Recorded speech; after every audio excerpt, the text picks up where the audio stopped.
मगर मित्र ऐसे नहीं हुआ जाता। मित्र में गुण होता है। अगर तुम्हें राजा का मित्र बनना है तो तुम्हें कम से कम राजा नहीं तो शहर का सबसे धनाढ्य व्यक्ति, सबसे ताकतवर व्यक्ति तो बन करके उभरना ही पड़ेगा। परमात्मा से संयोग करने से पहले कुछ तो परमात्मिक गुण हो तुम्हारे अंदर। कृष्ण ने घोषणा कर दी कि सुपात्र को ही मिलूंगा, अन्य किसी को नहीं मिलूंगा। बुद्ध ने दया दिखाई, उसने कहा चलो सुपात्र बना देते हैं। पहली बार सुपात्र बनाने की बात पूरी दुनिया में हुई। यहूदियों ने कहा सुपात्र हैं हम, लेकिन बुद्ध ने कहा मैं बनाऊंगा सुपात्र। इसलिए ईसा भी कहता है मैं तुम्हें सुपात्र बना दूंगा। पैगंबर भी कहते हैं मैं तुम्हें सुपात्र बना दूंगा। बुद्ध उसका केंद्र है, बुद्ध शुरुआत है। बुद्ध कहता है कि तुम अगर शील पर आ जाओ, याद रखना योग निरर्थक है अगर तुम शील पर नहीं हो। शील क्या है? आचरण है, चरित्र है, कुछ और नहीं है। तुम में चरित्र नहीं है तो तुम योग करोगे? तुम्हारे भीतर चरित्र पैदा होना चाहिए। और चरित्र, बहुत बड़ी बड़ी बातें मुझे करने में कोई रुचि नहीं कि तुम चरित्र में क्या क्या करोगे। बस मेरे लिए चरित्र का इतना अर्थ है कि तुम इतने तो संवेदनशील हो जाओ कि तुम्हारे बगल में जो है वो जीवित है, उसे भी कष्ट होता है। तुम्हें ऐसा कोई भी कार्य करने से बचना चाहिए जिससे तुम्हारे ठीक बगल का व्यक्ति तकलीफ में चला है। बस इससे ऊपर तुम्हें चरित्र बनाने की आवश्यकता नहीं है। मगर याद रखना दुनिया में सबसे कठिन है सरल होना। कॉम्प्लेक्स कहीं भी पैदा हो जाएगा, कॉम्प्लिकेटेड कोई भी हो जाता है और हमें मजा आता है कॉम्प्लिकेट। हमारी शिक्षा पद्धति भी इतनी बेहूदी है कि वो हमें कॉम्प्लिकेटेड बनाने लगी है। हम टेढ़े मेढ़े से होते हैं। सरल होना एक मुश्किल काम है। मैंने जितने लोगों से जिंदगी में बात की होगी, 100 लोगों से बात की होगी, तो 100 के 100 लोगों ने कहा होगा कि भाई वो व्यक्ति बड़ा सरल था इसलिए मुझे अच्छा लगा। मगर जो व्यक्ति ये बोल रहा था वो कतई सरल नहीं था। बहुत बड़े देश के नेता, मैं उनका नाम नहीं लूंगा, एक बार मेरे साथ बैठे हुए तो उन्होंने मुझे कहा कि स्वामी जी इस दुनिया का हर बेईमान आदमी एक ईमानदार आदमी खोजता है, और मजेदार बात है कि वो ईमानदार आदमी नहीं मिलता है। हर बदतमीज आदमी अपने आसपास तमीज खोजता है। तुम कभी भी देख लेना, जो बिल्कुल अनुशासित नहीं है वो अनुशासित करने की कोशिश करता रहता है। अनुशासन ये कोई सिखाएगा नहीं, शासन मजबूरी में आया है। जब तुमने प्रकृति के विधान को तोड़ दिया, प्रकृति अनुशासित रखती है। देखो सब अनुशासित है, सिवाय मनुष्य के सभी अनुशासित हैं। जब मनुष्य ने प्रकृति का अनुशासन तोड़ा तब उस पर शासन आता है। बुद्ध ने कहा मैं तुम्हें सुपात्र बना दूंगा, मैं तुम्हें वापस प्रकृति की गोद में फेंक दूंगा, मैं तुम्हें फिर से गोद का बच्चा बना दूंगा। और शंकराचार्य कहता है कुपुत्रो जायेत क्वचिदपि कुमाता न भवति। पुत्र कुपुत्र होता है, माता कुमाता नहीं होती। बस तुम्हें माता के पास जाना होता है। मत समत पातकी नास्ति पापक घनी त्वत्समानहि एवं ज्ञात्वा महादेवी यथा योग्यम तथा कुरु। तुम अपनी माता के सामने सिर्फ जा करके खड़े हो जाते हो, बच्चे की तरह हो जाते हो। मां अपनी सारी की सारी शक्ति, अपना सारा का सारा सामर्थ्य तुम में उड़ेल देती है। गांधारी कहती है दुर्योधन मेरे सामने वैसे ही आना जैसे तुमने जन्म लिया था। दुर्योधन निकल करके जाता है, कृष्ण मिल जाते हैं। मैंने कहा दया नहीं है कृष्ण के पास। मिल जाते हैं, कहते कहां ये नग्न जा रहे हो? उसने कहा मां से मिलने जा रहा हूं। बोला क्या बात कर रहे हो, तुम जवान पुरुष हो, वो स्त्री है। इस भेद को याद रखना, मां स्त्री है लेकिन सिर्फ स्त्री नहीं है, यह भूल गया दुर्योधन। उसने वस्त्र लगा लिए, उसने कमर के पास पत्ता बांध लिया, चला गया।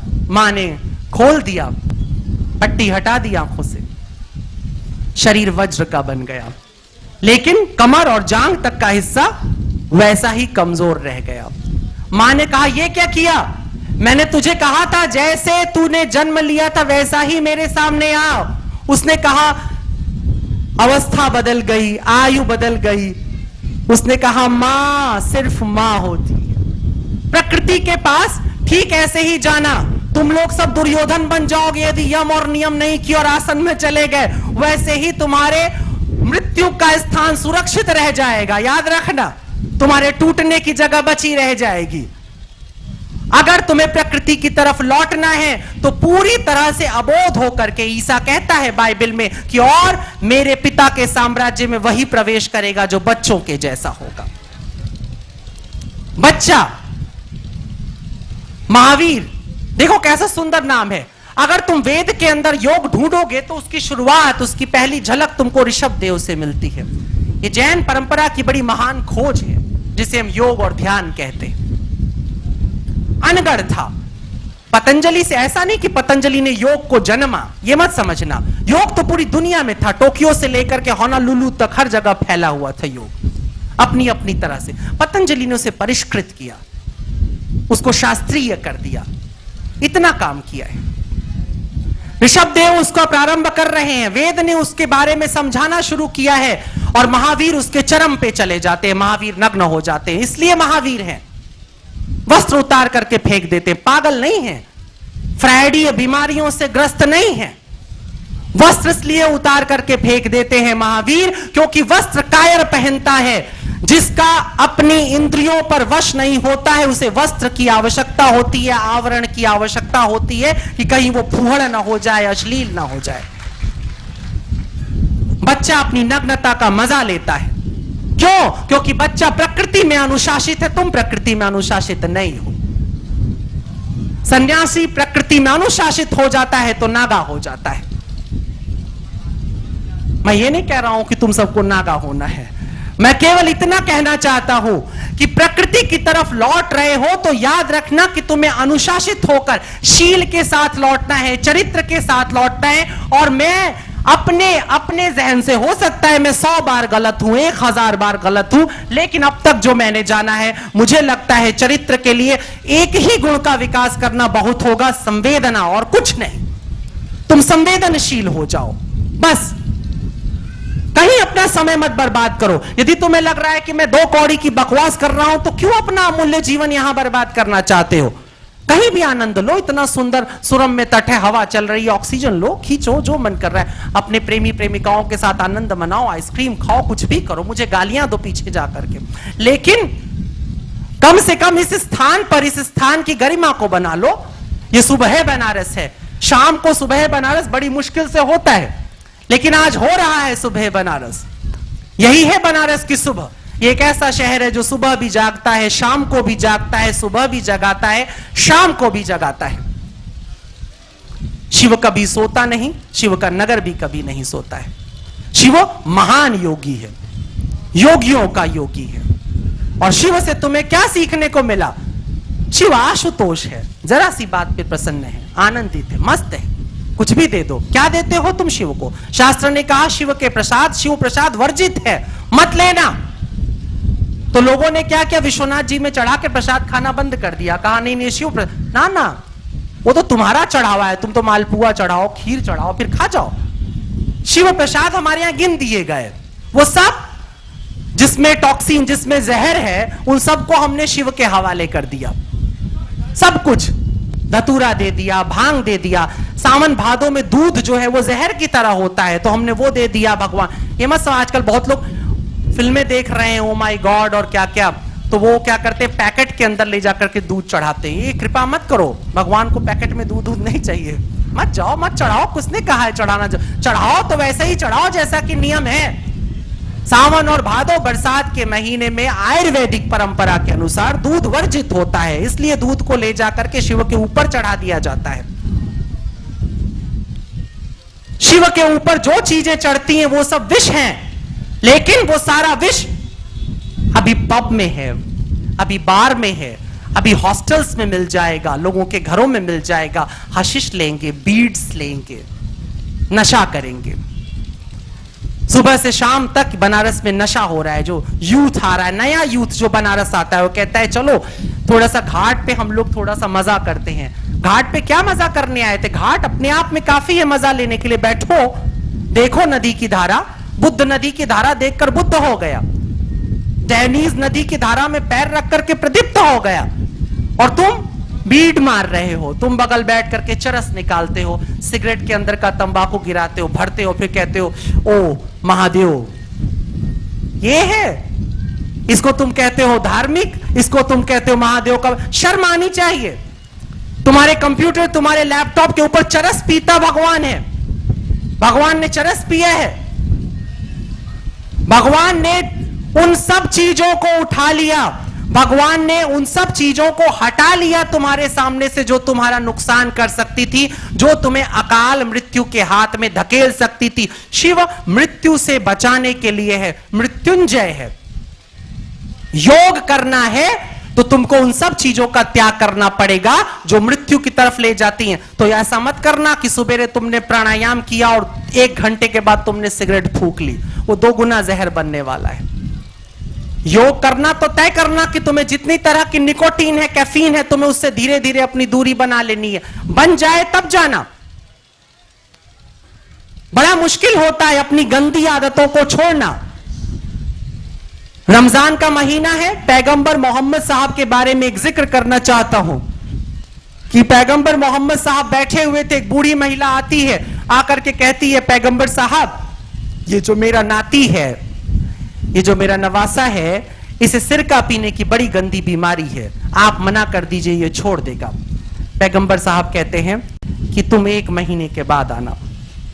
1 महीने बाद वो महिला पहुंचती है। कहते हैं 2 महीने बाद आना, फिर पहुंचती है। कहते हैं 6 महीने बाद आना, फिर पहुंचती। वर्ष बीतता है, फिर आती है महिला। कहते हैं कि उसको बुलाते हैं नवासे, कहते देख सिरका पीना छोड़ दे, ये बड़ा बुरा है। बूढ़ी महिला कहती है कि हुजूर आपने सिखा दिया, ये तो अच्छी बात है, लेकिन 1 साल इतनी सी बात कहने में। उन्होंने कहा मैं भी तो सिरका छोड़ रहा था, पहले मैं छोड़ तो दूं, इससे पहले कि मैं उपदेश दूं मुझे पहले उसके योग्य होना पड़ेगा। ये प्रक्रिया है। इससे पहले कि तुम महानता की तरफ, योग महानता है, ये मत समझना, वो लघु से विभु होने की प्रक्रिया है, तभी तो योग है। अभी कह रहे थे, ये मत समझना कि तुम केवल जमीन की चीज रह जाओगे जब तुम योग कर रहे हो। जब तुम योग कर रहे हो तो तुम धीरे धीरे परवाज ले रहे हो, तुम उड़ रहे हो, हवा में ऊपर की तरफ जा रहे हो। और एक क्षण ऐसा आता है कि तुम में और आकाश में कोई फर्क नहीं रह जाता, तुम अपने आप में ही व्योम होते हो, व्योमाकार होते हो। योग चरम तक जाने की प्रक्रिया है।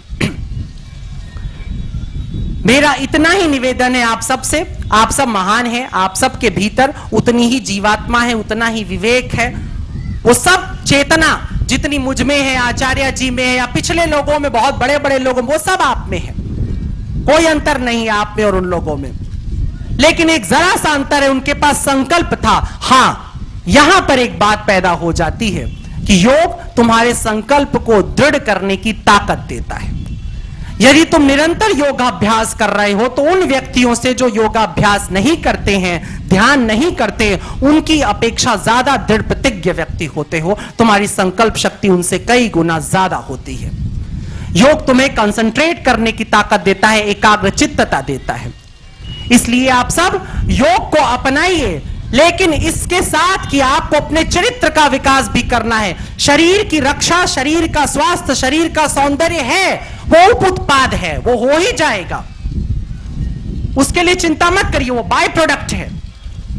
मन यदि स्वस्थ है, तुमको पता है शरीर की 100 में से 90 बीमारियां जो होती हैं वो साइकोसोमैटिक होती हैं, मनस शरीरी होती है, मन से शरीर में चली जाती हैं। कैंसर जैसी बीमारी भी मन से शरीर की तरफ जाती। केवल 10% बीमारियां हैं जो शरीर में होती हैं, शरीर से मन की तरफ आती हैं, हड्डी टूट जाने जैसा। मन यदि स्वस्थ है, मन यदि सुंदर है, तो अपने आप आपका शरीर स्वस्थ होगा, सुंदर होगा। लेकिन मन के सुंदर और स्वस्थ होने की शर्त होती है कि तुम्हारी संवेदना प्रफुल्लित हो, आनंदित हो, तुम सेंसिटिव हो। मैं इमोशनल होने की बात नहीं कर रहा हूं, मैं सेंसिटिव होने की बात कर रहा हूं। भारत में चरित्र की बड़ी बड़ी बड़ी गरिमा है। और कौन से चरित्र की, मैं फिर दोहराता हूं। हो सकता है तुम शराब पीते हो, मेरे लिए तुम नहीं हो दुष्चरित्र। गालिब ने कहा था, ये मसाइल तसव्वुफ, ये तेरा बयान गालिब, तुझे हम वली समझते जो नबादा खार होता। दुनिया तुम्हें ऋषि समझती, वली समझती अगर तुम शराबी नहीं होते तो। लेकिन मैं कहता हूं, मैं फिर भी गालिब को ऋषि समझता हूं। शराब पीना बहुत बड़ी बात नहीं है, यही नहीं करो तुम लोग पियोगे, लेकिन शराब पीना मेरे लिए दुष्चरित्रता नहीं है। लेकिन क्या तुम में गालिब की गैरत है कि तुम बड़े बड़े वजीफे ठुकरा देते हो और वजीफे मिलने पर तुम बड़े शान से कहने की हिम्मत रखते हो कि हुआ है शह का मुसाहिफिरे है इतराता, वगरना शहर में गालिब की आबरू क्या है। क्या हिम्मत है अपनी गलतियों को स्वीकार कर लेने की, अपनी कमजोरियों को स्वीकार कर लेने की। चरित्र यह बल देता है कि तुम अपनी गलतियों को स्वीकार करो। रावण निश्चित रूप से कमजोर था, लेकिन उसके पास भी एक चरित्र था। इसलिए राम लक्ष्मण से कहता है जाओ और रावण के पैर के पास बैठ करके उससे नीति शास्त्र समझो। वो रावण जो पत्नी की, ये भारतीय चरित्र है, पत्नी को वापस ले आया, रावण का वध कर दिया है, अब युद्ध खत्म, लड़ाई खत्म, दंश खत्म। अब जो रावण का गुण है उस पर भी हम नजर डालेंगे। ये भारतीय चरित्र है, ये वाल्मीकि है, ये भारत का स्वतंत्र मस्तिष्क है, निष्पक्ष मस्तिष्क है, ये डरता नहीं है। अगर कृष्ण द्रौपदी के चीर को बढ़ाता है तो लिखता है व्यास, और यदि गोपियों का चुरा लेता है तो वो भी लिखता है व्यास।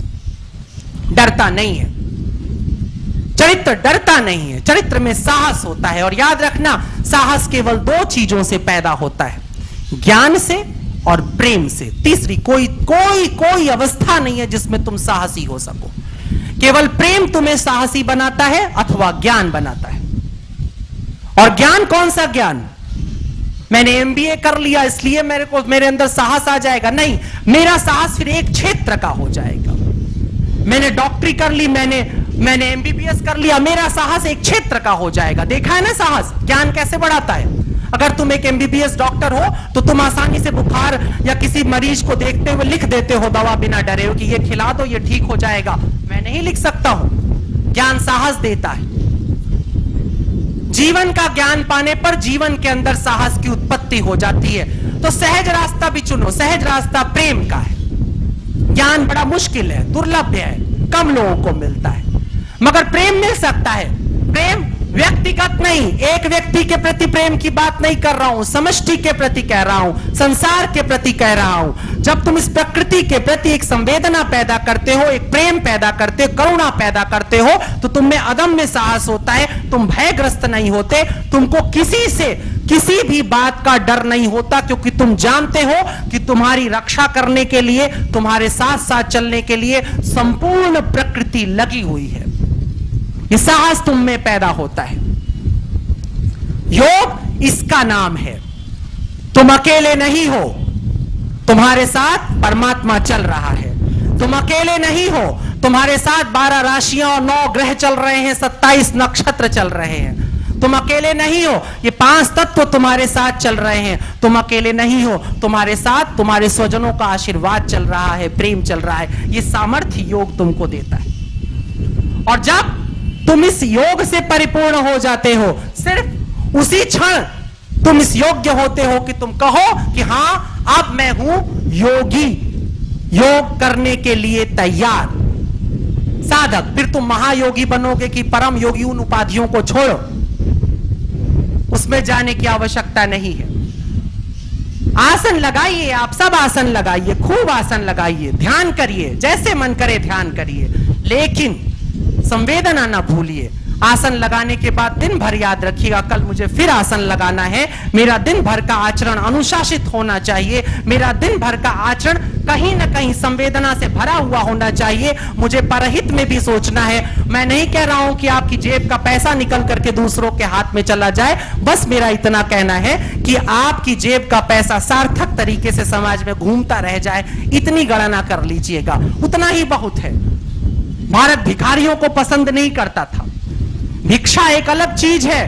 भिक्षा लेने भारत में वो निकला जो सबसे बड़ा था।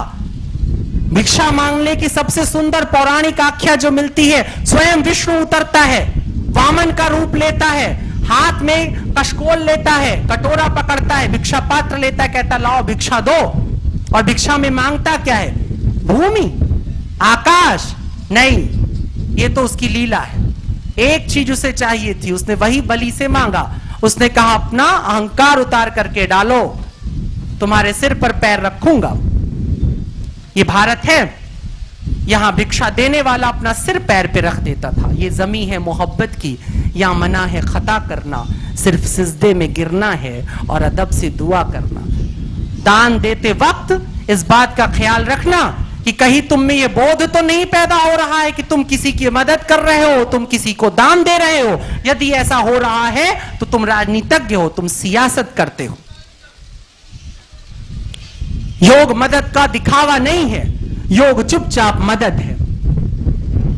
मगर ये सब तब तक कोरी बकवास है, बेकार की किताबी बातें हैं, जब तक कि आप सब अनुशासित नहीं होते हैं, संवेदनाओं में नहीं जीना सीखते हैं, जब तक आप अपने चरित्र को परिष्कृत नहीं करते हैं। योग दिवस है, बस मैं इतना ही आप सबसे कहना चाहूंगा कि आप सब इस बात का ख्याल रखिएगा कि अगर आपको इस योग दिवस का कोई लाज है, यदि आपके अंदर इस योग दिवस को लेके कोई गर्व है, तो आप एक संकल्प अपने अंदर पैदा करें कि मैं अधिक से अधिक संवेदनशील हो जाऊंगा, मैं अधिक से अधिक प्रेमपूर्ण हो जाऊंगा, मैं अपने चरित्र को विकसित करूंगा, धीरे धीरे इतना विकसित करूंगा ताकि मेरी आत्मा मुझसे पलट करके कह दे कि तुम शिव हो, तुम शिव हो, तुम शिव हो। धन्यवाद।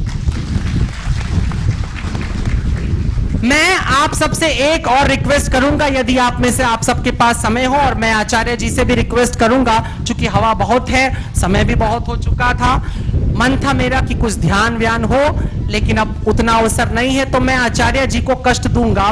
मैं चाहूंगा कि आप 11 बार ओम का उच्चारण करें और आपके साथ साथ आप सब ओम का उच्चारण करें। जो नहीं करना चाहते हैं वो मौन होकर के सिर्फ ओम का मजा लें। मैं चाहूंगा यदि आप में से जो खड़े होकर करना चाहेंगे ज्यादा आनंद पाएंगे, नहीं तो जिन्हें खड़े होने में तकलीफ है वो बैठ सकते हैं।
सर्वोष्मी सभी को अक संस्था की तरफ से आप सब लोगों को मैं धन्यवाद ज्ञापित करता हूं कि आप लोग आए, आपने हमारे स्वामी जी को सुना, आचार्य जी को सुना, और जीवन में सही मूल्यों को समझने के लिए हमें योग को कैसे अपनाना है, कैसे अपने जीवन में उतारना है, इस पर जो हमें आज व्याख्यान सुनने को मिला है, हम उसे अपने आचरण में भी लाएंगे।